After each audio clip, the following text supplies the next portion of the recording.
Nos últimos milhões de anos, as bactérias elas têm sido a forma de vida mais abundante em nosso planeta. Então, nós temos aí diversas espécies, né? Só que a maioria de nós conhece apenas o lado negativo do que as bactérias podem oferecer, né? Do que a gente chama de atividade bacteriana, que no caso são as doenças que algumas espécies podem causar. Não são todas as espécies de bactérias que causam doenças, né? Mas as bactérias e as arqueobactérias, que são as menos conhecidas, provavelmente elas foram os primeiros organismos a habitar a Terra. E aí, esse ambiente inóspito, né, que tinha aqui na Terra, então as bactérias elas possibilitaram o aparecimento e a evolução das demais espécies, né? Boa tarde a todos. Então, com essa introdução, a gente inicia o nosso conteúdo do segundo bimestre, que é o reino Monera, que compreende as nossas famosas bactérias. A primeira característica que a gente pode falar sobre as bactérias, né, esses micro-organismos, né, que só podem ser vistos no microscópico, que são organismos unicelulares, ou seja, eles possuem uma única célula. A própria bactéria, ela é a sua própria célula, né? E aí, essa célula, a gente tem uma característica que dizemos que elas são procariôticas. Como assim? Nós, né, a nossa espécie, a espécie humana, nós animais, nós temos na nossa célula uma camada, né, uma membrana, que é chamada de carioteca. E dentro dessa membrana fica tudo guardadinho lá, né? Nós temos o que dizemos de organização celular. Tem lá o DNA, as organelas, tudo organizadinho. Como as bactérias não possuem essa membrana, que é a carioteca, ela é chamada de célula procariótica, né? Uma célula mais desorganizada. Esse termo procariótica vem de antiga, de primitiva, certo? Então, essas duas características são as características básicas que podem caracterizar aí as nossas famosas bactérias. A maioria dessas bactérias elas vão apresentar um envoltório externo rígido. As plantas, por exemplo, elas possuem um envoltório rígido chamado de parede celular, né? A parede celular das plantas, elas são providas de um carboidrato chamado de celulose, certo? Já essa parede bacteriana, a gente chama realmente de parede bacteriana, como eu vou mostrar aqui agora nessa imagem, ó. Algumas bactérias, né, como você observa aqui, além de ter essa parede celular, que é esse envoltório rígido, né, duro, ainda tem essa cápsula aqui recobrindo, né, então essa parede celular não geralmente os livros didáticos vêm trazendo agora como parede bacteriana, porque se você fala de parede celular, isso quer dizer que ela é composta de celulose? Não. A parede das bactérias, como tem aqui embaixo, ela é composta de peptiglicanos, né, proteína basicamente, certo? E ela vai ter a função de o quê? De proteger a bactéria contra os agentes estranhos, né, para ela ser um pouquinho mais forte. Aí, quando a gente abre mais aqui um pouco, ó, nós temos as outras estruturas, né, que a bactéria ela pode ter.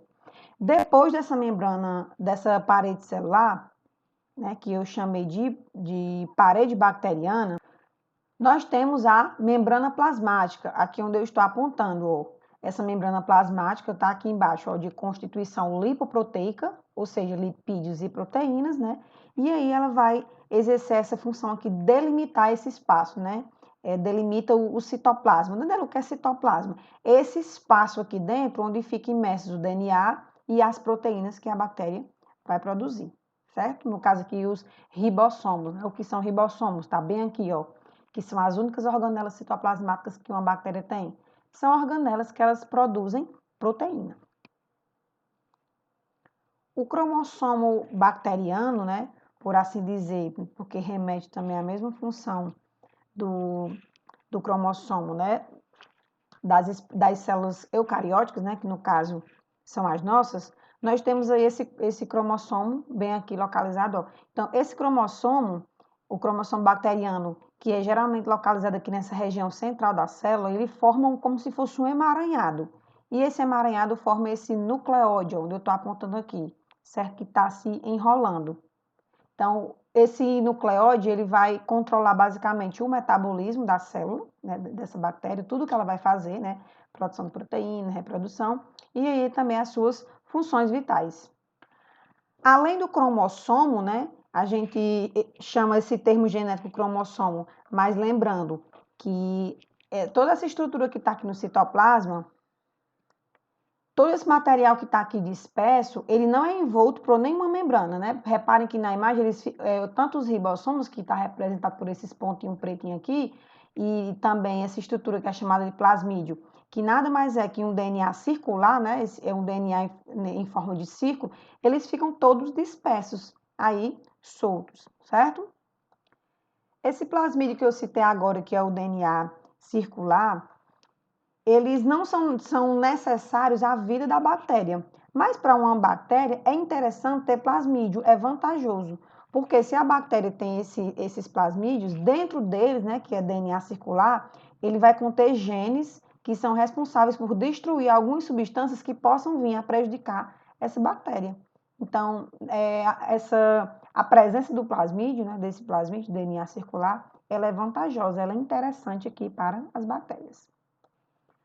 Como eu vou mostrar aqui nessa imagem, ó, que está aqui em movimento, né, essa estruturazinha roxinha, né, são o que a gente chama de flagelos bacterianos, né? Na superfície da maioria das bactérias, nós temos a presença desses filamentos, né, de proteína. Então, para que é que serve esse flagelo? Eles vão atuar na movimentação. Então, esse flagelo bacteriano, ele vai atuar aí na locomoção da bactéria, certo? Esse vermelhinho aqui, ó, que são as fímbrias, né? São estruturas que elas vão atuar na transferência de plasmídio. Depois a gente vai ver aí no processo de reprodução das bactérias que elas podem se reproduzir de forma assexuada, ou seja, uma bactéria ela mesma faz a replicação do seu DNA e ela se divide em duas. Essas duas bactérias, consequentemente, também vão fazer o mesmo processo e aí vão se dividindo, né, de forma exponencial, de forma crescente. Só que elas também podem se reproduzir de forma sexuada, como a gente vai ver lá na frente. E essa estrutura, essa fímbria, ela é fundamental, porque a troca do material genético vai acontecer por ela. As bactérias elas vão se encostar e a fímbria ela vai servir como ponte para acontecer aí essa transferência. Essas bactérias, né, as células bacterianas, elas podem ter vários formatos, como vocês podem observar aqui na imagem, né? Então, essa forma de bolinha aqui, né? A gente diz em forma esférica, elas são chamadas de cocos. Quando temos essa forma aqui de bastonete, são chamadas de bacilos. Quando ela é enroladinha aqui, né? Chamada de espirilo, né? Essa espiral longa. Nós temos aqui, quando é no formato longo, porém flexível, a gente vai chamar de espiroqueta, que é essa daqui que eu estou apontando. E também tem as que são do tipo vibrião. Quando você olha no microscópio, ela tem uma semelhança em um formato de vírgula, né? E observe que esses três têm, ó, o espirilo, o vibrião e a espiroqueta, eles têm aqui o flagelo, né? Que eu acabei de explicar, inclusive mais de um, né? Aqui nessa extremidade. As bactérias, elas não são organismos que vivem sozinhos, né? Elas se agrupam formando o que chamamos de colônias. Então, quando você tem, por exemplo, dois cocos, né, duas bactérias em forma de cocos, aí nós temos uma colônia chamada de diplococos. Quando nós temos esse formato aqui de colar, como a gente costuma falar, são os estreptococos. Quando tem esse aglomerado aqui chamado de cacho de uva, nós temos os estafilococos. E esse último aqui, né, são reunidos os 8 cocos que ficam nesse formato, então nós chamamos esse formato de colônia de sarcina. Quando falamos em relação ao metabolismo energético das bactérias, né, como é que elas fazem esse metabolismo, nós podemos dividir nesses três grupos aqui, ó. Nós temos as bactérias que são chamadas de aeróbias, que são aquelas que vivem apenas na presença de oxigênio, né, precisam do oxigênio. E existem as bactérias anaeróbia, então esse termo anaeróbio é que elas não precisam de oxigênio, inclusive quando há a presença de oxigênio, elas podem até morrer. Bactérias anaeróbias obrigatórias vivem apenas na ausência do oxigênio. E temos as bactérias anaeróbias facultativas, né? Esse termo aqui, facultativo, tanto faz, né? Elas vivem na presença ou na ausência do oxigênio. Então, uma nota aqui para poder vocês associarem, nós temos aqui, ó, o Lactobacillus acidophilus. Então, bactérias desse tipo aqui, que são as anaeróbias facultativas, elas podem viver na presença de oxigênio ou não. Quando esse oxigênio falta, elas fazem um processo chamado de fermentação. Então, aí que entra a utilização das bactérias aí na indústria alimentícia, né? São esses lactobacilos que vão degradar a glicose, né, o açúcar, na ausência aí do oxigênio e vão realizar o que nós chamamos de fermentação lática, né? Isso é muito comum aonde? Nos iogurtes, na coalhada mesmo, que a gente pode fazer em casa. Então, quem age na produção da coalhada, do iogurte, são esses organismos aqui, essas bactérias chamadas de lactobacilos.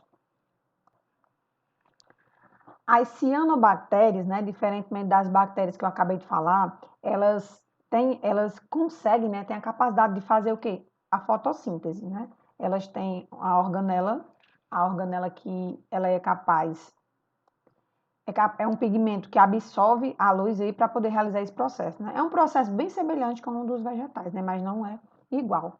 Então, as cianobactérias, além delas serem importantes porque elas realizam esse processo, que é a fotossíntese, né, que tem liberação aí de glicose e de oxigênio, elas também participam de um processo que vocês estudam no terceiro ano, que é chamado ciclo do nitrogênio, né?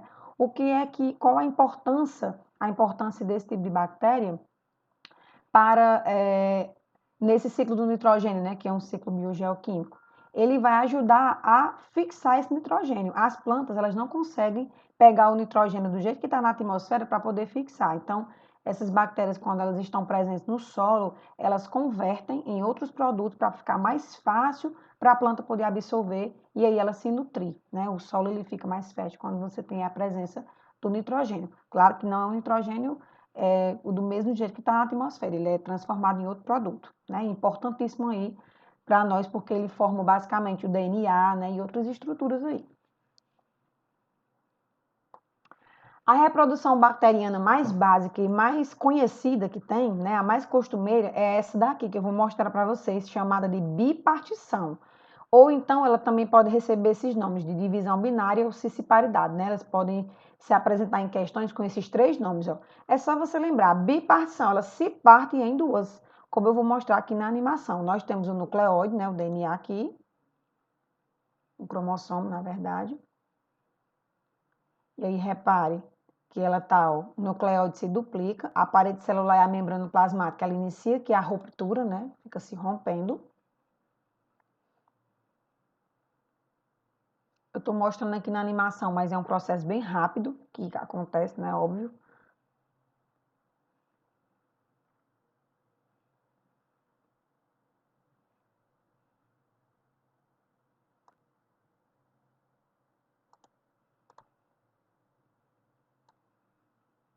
E aí você tem duas células bacterianas idênticas, né? Então não há alteração aqui no DNA, duas bactérias formadas geneticamente iguais. Essa bactéria, por sua vez, vai fazer o mesmo processo da origem a outra bactéria e assim sucessivamente, certo? Então, como eu disse, essa reprodução ela é simples e rápida, né? Então, se tiver em condições ideais, essa bactéria consegue se reproduzir rapidamente. Por isso que às vezes a gente acorda com a garganta, quando você tem uma crise de garganta, né? Infecção bacteriana aí na garganta. Você acorda com a garganta arranhando e quando é à noite você já percebe que a garganta está totalmente tapada mesmo, porque aí as bactérias já estão se reproduzindo. Aqui do lado, vocês podem ver aqui a visão no microscópio, né, de uma bactéria chamada de Clostridium tetani, que é a bactéria que causa a doença chamada de tétano, né? E ela está numa conformação diferente. O que é isso aqui?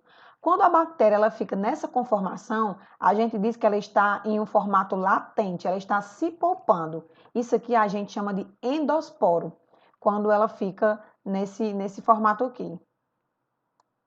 Ó, então, nessa animação, eu vou mostrar para vocês como nesse formato aqui de endósporo, ela vai ficar de um formato diferente, ó. Então, é como se fosse uma capa protetora que vai envolver aí a membrana plasmática para proteger, né? Ó, e ela fica em outro formato. Ela fica no formato latente, né? Como tá aqui, ó, durante a formação do endósporo, a célula desidrata, murcha e diminui seu metabolismo. Em condições ideais, a bactéria abandona o endósporo e volta a se reproduzir, né? Então, ela fica aqui nesse formato. Depois, quando ela vê que está num ambiente estável e propício, ela volta ao seu formato. Nesse caso aqui, nesses três tipos de reprodução, né, que não são tão recorrentes, nós temos aí os mecanismos da variabilidade genética. Ou o que isso quer dizer? Quando existe uma recombinação do material genético, certo? Nesse formato aqui de reprodução que eu mostrei a vocês, esse formato de reprodução que eu mostrei a vocês, que é a reprodução por bipartição, aqui não tem alteração genética, né? Essa bactéria ela vai se reproduzir e as milhões de bactérias que se reproduzirem a partir dessa vão ser idênticas a essa, porque o DNA ele apenas vai se replicar, é o mesmo DNA. Nesse caso aqui, nesse exemplo aqui, desses três, nós temos aí mecanismos de variação genética, né? Primeiro, na conjugação, nós temos aqui a bactéria, aquela estruturazinha que eu falei para vocês, que são as fímbrias, né? Esse pelinho aqui mais grossinho, ó. Ele vai transferir o plasmídio de uma bactéria para outra, ó. Então, ele vai existir uma troca aí, certo? Ele vai encostar um pouquinho, o DNA dessa era de um jeito, o DNA dessa era de outro, azulzinho, e aí eles vão fazer essa troca. Quando essa bactéria for se reproduzir, ela vai dar origem a bactérias com DNA da outra bactéria que transferiu aí o plasmídio, ó. Então, isso é que a gente chama de variabilidade genética, nessa recombinação do material genético. Nesse outro que a gente chama de... Deixa eu colocar aqui nesse outro que a gente chama de transdução, acontece da seguinte forma, eu vou mostrar aqui na animação. Nesse caso, como nós estudamos na aula passada, nós temos um vírus, né? Que é chamado de bacteriófago, os vírus que atingem as bactérias. O vírus ele vai injetar o seu material genético nessa célula. Esse enroladinho que tem no meio é o DNA bacteriano. Observem a animação.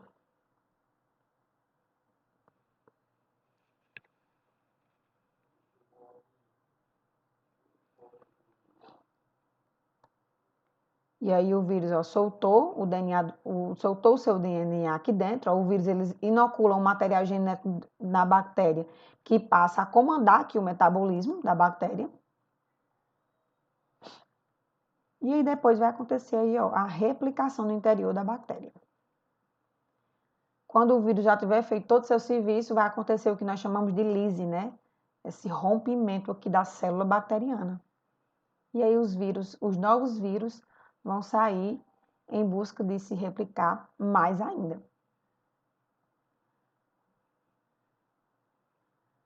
Repare que os vírus que vão saindo, eles vão ter pedaços da bactéria também, né? Então, isso também causa aí uma recombinação, né? Esses vírus que foram produzidos, eles vão carregar esses pedaços do DNA da bactéria. Nesse outro tipo de reprodução, chamada de transformação.